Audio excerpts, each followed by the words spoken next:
안녕하십니까.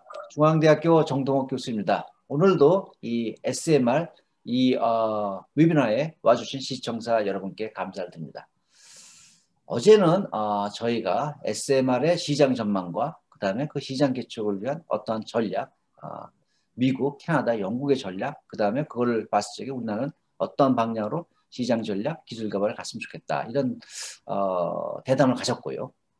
오늘은 뭐 개발하고 또 건설하고 팔라 그러면은 파이낸싱 돈이 있어야 되지 않겠습니까? 그럼 어떻게 하면 우리가 이 프로젝트를 갖다가 서포팅할 수 있는 이 파이낸싱을 갖다가 어떻게 잡을 수 있는 이런 것이 뭐가 키 요소가 될지 이 문제를 갖고서 여의도에 근무하시는 PIA 그룹의 정성민 이사님을 모시고 정말 실질적으로 시장에서 어떻게 우리가 작업을 조달할 것이냐, 이 기술 개발과 시장 개척을 위해서 이 주제를 갖고 대담을 갖도록 하겠습니다.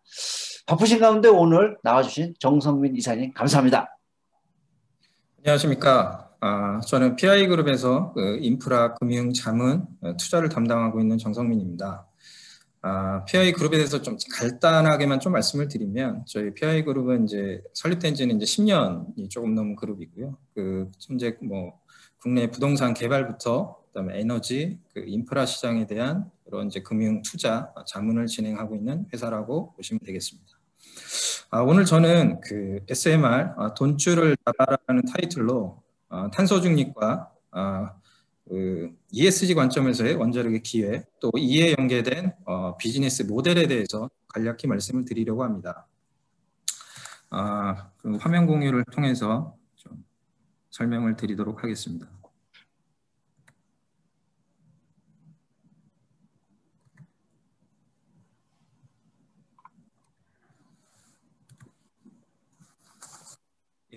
먼저 ESG 개념과 사회적 이해관계에 대해서 좀 말씀을 드리겠습니다. ESG는 환경, 그다음 사회, 지배구조를 의미하는 어떤 영문자의 앞자리를 따온 단어고요. 기업의 경영 활동에 있어서 어떤 새로운 비재무적 평가 기준으로 현재 자리매김을 하고 있습니다. 우리나라에서도 이제 작년에 2050년까지 탄소 중립을 이제 하겠다고 선언을 했는데요. 이에 따라 기업의 운영에 있어서 특히 이 환경에 대한 부분이 지속 가능한 기업이 되기 위한 어떤 새로운 기회이자 또는 기준에 부합하지 않았을 때 기업의 위기가 될 수도 있는 어떤 양날의 검이 될 것으로 보여집니다. ESG에 부합하는 기업일수록 또 신용도가 이제 좋아질 거기 때문에 더 낮은 이제 금융 비용으로 투자를 이제 받을 수도 있고요. 또 증가하는 고객의 ESG 요구에 잘 대응해 갈수록 결국 기업의 수익도 증가하고 이제 가치가 높아지는 선순환이 이루어질 걸로 예상이 됩니다. 최근 투자자와 어떤 고객의 ESG 요구에 대해서 이제 저희도 잘 알고 있는 이 워렌 버핏이 좀 부정적인 의견을 이제 피력하여 논란이 된 좀 뉴스 기사도 좀 볼 수 있는데요. 이 워렌 버핏이 대주주로 있는 버크셔 해서웨이라는 이 기업이 전통적으로 이제 에너지 사업인 이제 가스, 석유 관련 이제 사업을 영위하는 기업에 아직도 투자를 많이 하고 있습니다. 또한 또 워낙 다양한 기업에 이제 투자를 하고 있다 보니까 이제 투자자와 어떤 고객의 이제 ESG 요구에 좀 일일이 대응하는 것이 좀 비효율적이다라는 의견을 좀 피력해서 논란이 되기도 했습니다. 향후 모든 기업 사회 활동에 있어서 이제 환경, 친환경, 고객 만족 및 다양성의 존중, 또 이제 기업 윤리에 따라 투명한 경영이 매우 중요한 시대가 될 것으로 보여집니다. 다음으로 글로벌 ESG 투자 현황에 대해서 좀 살펴보겠습니다. 전 세계 ESG 투자 규모는 이제 12년 기준으로 약 한 13.2조 달러에서 현재 약 3배 이상 증가를 하였고 앞으로도 좀 지속적인 확대가 예상이 됩니다. 지역별로 살펴보면 아무래도 선진국 시장이 유럽, 그다음 미국이 전체 규모의 약 한 85% 정도를 현재 차지하고 있습니다. 세계 최대 규모의 자금을 운영하고 있는 블랙록이라는 자산운용사가 있고요. 블랙록은 이제 향후에 기후 변화와 지속 가능성을 투자의 최우선 순위로 삼겠다고 발표를 했습니다. 또 실제 2020년에 설정된 모든 액티브 펀드의 경우에도 ESG와 결합되어 약 100개의 펀드가 설정이 되었습니다. 유럽에서 이제 기존 화석연료 사업, 특히 이제 석탄 발전 사업에 가장 많은 투자를 해온 은행이 이제 바클레이즈고요. 이 바클레이즈 또한 이제 투자자의 어떤 ESG 요구 사항에 맞춰서 2050년까지 탄소 배출 제로에 맞춘 투자를 이제 진행할 계획에 있습니다. 다음으로 ESG 국내 ESG 투자 현황에 대해서 말씀을 드리겠습니다.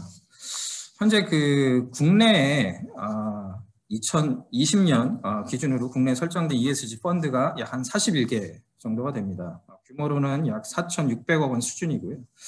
현재 제가 이제 소속되어 있는 그 PI 그룹도 이제 ESG 펀드를 지금 현재 설정을 하려고 준비 중에 있고, 올해 들어 또 ESG 펀드 설정을 이제 검토하는 다양한 이제 금융군들이 많기 때문에 규모는 아마 조만간 많이 늘어날 걸로 예상이 됩니다. 국내는 주로 이제 금융그룹 계열의 이제 자산운용사를 통한 투자가 이제 증가를 하고는 있으나 아직은 글로벌 펀드와는 격차가 아직 큰 상황입니다. 우리나라의 그 탄소 배출이 지금 현재 그 세계 7위 수준에 있거든요. 그래서 이제 앞으로 환경 관련 같은 이제 투자가 또 많이 이제 필요하고, 또 ESG 관련 투자는 큰 폭으로 증가가 꼭 필요한 상황이기도 합니다. 국내 금융기관들의 ESG 파이낸싱 현황을 좀 살펴보면 기업의 대출 심사나 어떤 투자 시에도 ESG 등급을 이제 반영하는 기업들이 점차 늘어나고 있습니다. 올해 들어서 이제 NH투자증권 같은 경우는 증권사 최초로 ESG 채권도 한 1,100억 규모로 발행을 했고요. 투자자를 위한 ESG 지수도 이제 개발을 해서 다양한 금융 상품을 출시할 계획을 가지고 있습니다. 참고로 제가 이제 우측 하단에 작년에 이제 거래가 발생한 그 ESG M&A 사례를 좀 정리를 해놨는데요. 규모 있는 이제 사모펀드하고 그 이제 대기업가는 이제 위주의 어떤 그런 빚질이 좀 많이 있었고요. 이제 거래 규모도 한 3조가 좀 넘어서고 있습니다. 향후에도 이제 기술 개발 또 단계의 어떤 그 VC 투자부터 경쟁력 있는 환경 기술 기업을 이제 인수 합병하는 이제 거래들이 많이 더 활발해질 걸로 예상이 되고 있습니다. 다음으로 ESG의 어떤 투자 전략을 좀 살펴보겠습니다. 일반적으로 이제 ESG 투자 전략은 그 투자 방식에 따라서 7가지로 좀 분류가 됩니다. ESG 관점에서 이제 부정적으로 평가되는 산업과 기업을 이제 투자 대상에서 이제 제외하는 네거티브 스크리닝 전략부터 그 ESG 철학에 이제 부합하는 기업 경영을 위해 주주 권한을 적극적으로 행사하는 경영 참여 방식 등 어떤 다양한 전략이 현재 ESG 투자에 활용이 되고 있습니다. ESG 투자가 이제 매우 활성화된 이제 유럽이 이제 주로 네거티브 스크리닝 전략을 활용을 해왔고요. 해당 국가의 이제 국库펀드 등에도 이제 투자 기준으로 적극 활용이 되고 있습니다. 실제로 노르웨이 이제 국库펀드가 이제 한국의 방산 업체들을 투자장에서 제외를 하기도 했던 사례들도 있습니다. 현재 투자 시장의 이제 거대한 흐름 한가운데는 ESG라는 이제 화두가 자리를 잡고 있고요. ESG 관련 국내 투자 현황과 투자 전략을 살펴봤을 때 SMR 또한 이제 금융시장의 돈줄을 잡기 위해서는 ESG 산업군에 이제 포함되는 것이 좀 핵심이라고 하겠습니다. 기후변화 대응 및 탄소 중립을 위해서 안전하면서도 이제 수익을 창출할 수 있는 SMR의 비즈니스 모델을 만들어가는 것이 중요하다고 하겠습니다. 그렇다면 이 SMR이 과연 ESG 산업으로 인정을 받고 있는지 또 혹은 받을 수 있는지 어떤 이 국제적인 흐름에 대해서 한번 살펴보겠습니다. 먼저 그 좌측을 보시면 그 UNEC에서 올해 UN이 추구하는 지속가능 개발 목표에 원자력이 부합한다는 내용을 발표를 하였습니다. 이는 이제 원자력, 특히 이제 SMR이 향후 그 기후변화 대응 및 탄소 중립에 중요한 역할을 할 것이고 또한 할 수밖에 없다는 것을 이제 의미한다고 생각을 합니다. 실제 유럽에서는 영국을 중심으로 이제 소형 원자로를 비롯한 이제 차세대 원자로 개발 투자에 거액의 자금을 투입을 할 예정이고요. 미국 또한 이제 바이든 정부가 들어서면서 2050년까지 탄소 중립을 위해서 SMR을 이제 핵심 기술로 육성하겠다는 비전을 제시하였습니다. 국내의 경우는 이제 어떤 현 정부의 어떤 원전 그 정책으로 이제 SMR에 대한 투자와 육성이 이제 글로벌 기준 대비 많이 늦어진 게 이제 사실인데요. 이런 흐름을 따라가기 위해서는 이제 향후 5년간 4천억을 투입해서 SMR을 개발하는 것은 이제 기본이고, 뭐 글로벌 국가의 지원을 받는 SMR 기업에 저희 뭐 한수원이나 뭐 두산중공업 같은 이제 기업하고 민간금융이 함께 뭐 적극적으로 투자를 하는 것도 필요하다고 생각이 됩니다. 다음으로 SMR의 개발부터 건설 운영까지 밸류체인 단계에 따른 어떤 파이낸싱 방안과 사례를 간략히 좀 살펴보겠습니다. 밸류체인 초기는 이제 기술 개발 및 이제 인허가 단계이기 때문에 그 벤처 캐피탈 중심으로 현재 투자가 좀 이루어지고 있습니다. 투자 대상인 이제 SMR의 미래 이제 캐시플로우가 아직은 좀 불확실한 상황이고 개발의 성공 여부도 아직 그 결정되지 않은 좀 리스크가 있는 상황이기 때문에 대형 금융기관들이 어떤 안정적인 목표 수익률을 그 기대하고 투자하기에는 아직은 좀 어려운 단계입니다.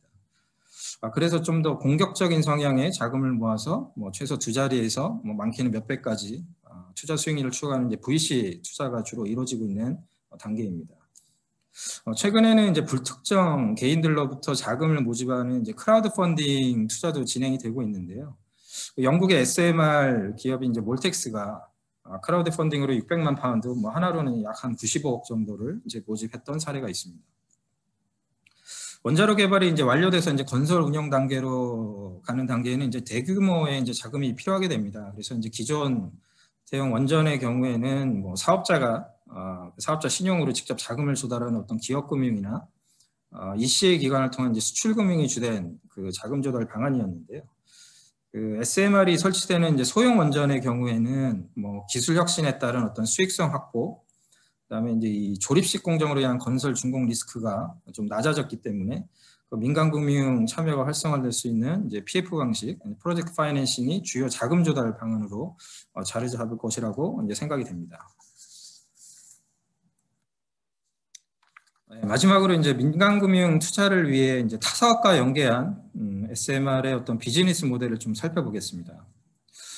금융기관들이 투자를 하는 데 있어서는 크게 이제 좀 투자에 대한 좀 명분이 있어야 좀 하고요. 또 이를 기반으로 이제 목표 수익률을 이제 달성할 수 있는 비즈니스 모델이 좀 만들어져야 됩니다. 투자의 당위성이라는 카테고리를 좀 먼저 살펴보면 그 뭐 ESG 또 뭐 정부가 주도적으로 지원하는 사업 또 세계적으로 이제 경쟁력을 이제 보유한 산업군에 어떤 투자하는 것들을 좀 구성이 되어 있습니다. 뭐 수익성 측면에서 보면 SMR은 뭐 인프라 금융, 뭐 대체 투자의 이제 영역에 속하고요. 뭐 기존 전통 투자 방식에서도 이제 채권보다는 높은 수익률 그리고 주식보다는 좀 낮은 이제 프로젝트 수익률을 목표로 하게 됩니다. 이 두 가지 카테고리를 좀 고려해서 이제 국내에 적용할 수 있는 SMR 비즈니스 모델을 좀 살펴보면 그린 수소 밸류체인에서 이 수소를 생산하는 에너지원으로서 이제 적용하는 것하고 그 해상운송 에너지원으로 이제 SMR을 적용하는 것이 가장 빠르게 좀 실현될 수 있다고 좀 보여집니다. 현재 그린 수소 생산에 있어서 그 신재생 에너지가 우선 좀 고려가 되고 있는데요. 그 신재생 에너지를 통해서 이제 전기를 생산하는 과정부터 벌써 이제 국가의 보조금이 현재 많이 지급이 되고 있습니다. 뭐 향후에 생산된 수소를 뭐 저장하고 또 운송하고 뭐 충전소를 통해서 공급되는 과정에도 아마 국가의 좀 보조금이 지급될 것으로 좀 예상이 되기 때문에 뭐 수익성 측면에서는 좀 비효율성이 발생한다고 좀 보여집니다. 그래서 이를 극복하기 위해 좀 SMR을 이 탄소 배출이 없는 그린 수소 생산의 어떤 에너지원으로 좀 적극 활용할 필요가 있다고 보여집니다. 해상선박은 일단 2030년까지 또 탄소 배출 한 40%또 감축을 해야 되기 때문에 친환경 동력원으로 SMR의 어떤 적용과 또 시장 확대가 가장 먼저 이루어질 수 있는 분야로 판단이 됩니다. 국내 선박금융에 대한 어떤 노하우도 잘 갖춰져 있고 또 이 조선사람의 기술력 등으로 향후에 어떤 민간금융 투자가 가장 활발히 이루어질 걸로 예상이 됩니다. 지금까지 그 탄소 중립과 ESG 관점에서의 어떤 원자력의 투자 기회, 그 이와 연계된 그 비즈니스 모델에 대해서 좀 간단히 말씀을 드렸습니다. 예, 감사합니다. 네, 정성민 이사님 너무 자세한 설명 감사드리고요. 예, 감사드리고요. 여기 지금 정성민 이사님 그 비디오에 이게 영문으로 박상길 박사님 이름이 나와 있는데 그걸 고치지 못한 건 약간 시청자 여러분께 양해를 좀 바랍니다. 정성민 이사님이시고요. 예. 지금 현재 이 자본 투자의 중요한 요소인 ESG를 설명해 주시고 그다음에 네. 그 ESG에 기반해 가지고 원자력이 그러면 어떻게 그럼 투자 계획을 투자의 조달 계획을 갖다가 할 수 있겠는가라는 걸 말씀해 주시고 더 나아가서는 이 SMR이 정말로 이제 또 수익이 있어야 되니까요. 어떤 비즈니스 모델이 가장 가깝게 우리한테 다가올 수 있겠는가까지 말씀해 주셨습니다. 그린 수소와 그다음에 해상 운송이 그래도 가장 가깝게 SMR이 수익을 창출하면서 ESG에 부합하고 그다음에 프로젝트 파이낸싱도 가능성이 있는 그런 분야를 본다라는 이제 말씀을 해주셔서 너무 감사를 드리고요. ESG를 말씀하셔 보니까 사실 이제 미국은 원자력이 ESG에 포함돼 가지고 그린 뉴딜에서 서포팅을 받고 있고요. 유럽은 예. 약간 좀 그린 뉴딜에 넣으려 하다가 막판에 좀 빠져가지고 지금 뭐 워낙 여러 나라가 있으니까 예. 그런 상태고 사실 우리나라는 그린 뉴딜에 못 들어갔어요. 이번 정부의 정책 때문에. 그런데 예. 유엔에서 원자력을 갖다가 지속 가능한 환경 요소의 하나라서 하고 있다 이것이지요. 예. 유엔에서조차도 만약에 유엔에서만 그렇게 ESG의 한 요소로서 원자를 갖다가 서포팅 할 수 있다라고 나온다면은 그것이 뭐 세계 각국의 정책에도 영향을 주겠네요. 우리나라를 포함해 가지고 어떻게 보십니까? 일단 뭐 저희도 당연히 뭐 유엔에 이제 가입이 되어 있는 국가이고 그 뭐 전세적인 흐름이 이제 그 기후 변화 대응 탄소 중립에 있어서 이제 원자력을 인정하는 부분으로 간다면 뭐 저희도 그 당연히 이제 SMR을 그 ESG 산업군에 언젠가 이제 포함을 시켜야 될 거라고 생각을 하고요. 그에 따라서 이제 금융시장에 자금도 맞춰서 이제 투자가 당연히 활발하게 좀 이루어질 거라고 보여집니다. 예. 네, 말씀 정말 감사하고요. 빨리 좀 ESG로 좀 인정을 받고 이렇게 좀 활발하게 이렇게 원자력 산업의 투자가 이루어졌으면 좋겠습니다. 자, 그러면 제가 이제 소형 원전이 오늘의 주제인데 사실은 뭐 대형 원전도 나갈 수 있고 소형 원전도 나갈 수 있고 각자의 또 프로젝트 파이낸싱하는 또 뭐 모델 스케일 이런 게 있을 텐데 소형 원전이 좀 프로젝트 파이낸싱하는 데 있어가지고 좀 유리한 점이 있을까요? 어떻게 보십니까? 예. 예, 뭐 제가 뭐 좀 전에 뭐 발표해드리면서도 좀 관련 내용을 좀 언급드리긴 했는데요. 당연히 이제 그 SMR이 이제 기술 혁신을 통해서 이제 수익성 확보 측면에서도 당연히 좀 유리하다고 보여지고요. 사실 이제 금융 사이드에서 입장에서 보면 이제 기존 이제 대형 원전에서 이제 가장 리스크했던 부분이 결국 그 건설 기간이 이제 계속 이제 지연이 돼서 결국 이제 투자비가 많이 증가하는 리스크가 이제 가장 크다고 이제 보고 있었거든요. 결국 이제 뭐 잦은 이제 설계 변경을 통해서 계속해서 이제 그 투자비가 늘어나고 그에 따라서 이제 기업이 이제 파산하는 경우에 이제 어떤 그 사례들도 발생을 했기 때문에 이 그 SMR의 어떤 그 건설 리스크, 준공 리스크가 이제 저감되는 거에 따라서 당연히 민간 금융은 훨씬 편하게 투자를 할 수 있을 거라고 좀 생각을 하고 있습니다. 그리고 이제 리스크 자체가 이제 줄어들면 또 그에 연관된 여러 이제 보험이나 여러 이제 금융을 해야 될 때 꼭 필요한 요소들이 있거든요. 그런 이제 보험이나 이런 것들도 비용이 줄어들 거기 때문에 당연히 또 수익성이 좋아지는 또 동시에 혜택을 볼 수 있을 거라고 생각을 합니다. 네, 그 좋은 포인트네요. 리스크가 작게 되면은 비용도 더 줄어들 것이다. 예. 맞습니다. 그 SM은 제가 보기에도 좀 간단하고, 그다음에 또 작고, 그렇고, 또 우리가 지금 바라보는 거는 모듈 타입이니까 좀 더 예, 건설 고기 같은 건 짧을 것 같은데, 확실하게 그걸 보여주는 것, 이런 것이 중요하겠군요. 예, 말씀 감사하고요. 그리고 여러 가지 이제 비즈니스 모델, 그 다음에 프로젝트 파이낸싱 이런 걸 설명하시면서 몰텍스 예를 드시면서 클라우드 펀딩 말씀을 좀 하셨어요. 예, 예, 클라우드 펀딩 요즘 많이 유행하는데 많이 예. 유행하더라고요. 보면은 먼저라도 클라우드 펀딩 우리나라에서 좀 가능할지 만약에 클라우드 펀딩 한다면은 어떤 방식이 좀 가능할 거로 보시는지 클라우드 펀딩 말씀해 주시면 감사하겠습니다. 예, 뭐 클라우드 펀딩이라는 게 이제 그 뭐 다 아시겠지만 이제 그 뭐 웹이나 이제 모바일 어떤 투자 플랫폼을 통해서 이제 불특정 다수한테 이제 자금을 모으는 이제 방식이고요. 그러다 보니까 이제 기존에 이제 대규모 자금이 들어가는 사실 인프라 금융의 클라우드 펀딩이 잘 활용되지는 않았었습니다. 그러나 이제 뭐 SMR이라는 이제 사업 영역이 결국은 이제 갈수록 이제 소형화되고 이제 대형 인프라 금융 사업보다는 이제 조금 더 실생활에 적용될 수 있는 산업군에 많이 편입이 될 거고 또 이제 더 작은 규모의 어떤 이제 마이크로 리액터들이 이제 설치가 이제 되기 시작하면 이런 개인 투자자들도 투자를 할 수 있는 그 크라우드 펀딩이 좀 활성화될 걸로 보고 있고요. 실제 이제 그런 마이크로 리액터나 이런 것들이 이제 저희 주변에 이제 설치가 될 때 결국은 이제 지역 주민들의 이제 수용성이 굉장히 중요한 부분으로 보이거든요. 그래서 결국은 그들도 그 사업에 그 지역 주민들이 같이 이제 투자도 하고, 그래서 이제 SMR에 대한 관심도 당연히 늘어날 거고, 이 사업이 얼마나 이제 또 그 안전하고 실제 이제 또 투자로서 이제 수익률을 또 이제 달성할 수 있는 사업인지에 대한 이해도도 높아질 수 있기 때문에 그러한 아마 비클로 아마 크라우드 펀딩이 많이 활용이 될 걸로 보입니다. 뭐 크라우드 펀딩을 뭐 조금 전문적으로 좀 설명드리면 뭐 지분형 이런 에쿼티로 들어갈 수 있는 뭐 크라우드 펀드도 있고, 뭐 채권형으로 해서 이제 은행이 대출을 하는 어떤 그런 모델로도 이제 또 투자도 가능한데요. 뭐 다양한 방식을 통해서 이제 개인 투자자들의 성향과 이제 또 원하는 이제 수익률에 맞게 이제 투자가 가능한 모델이 많이 생길 거라고 예상이 됩니다.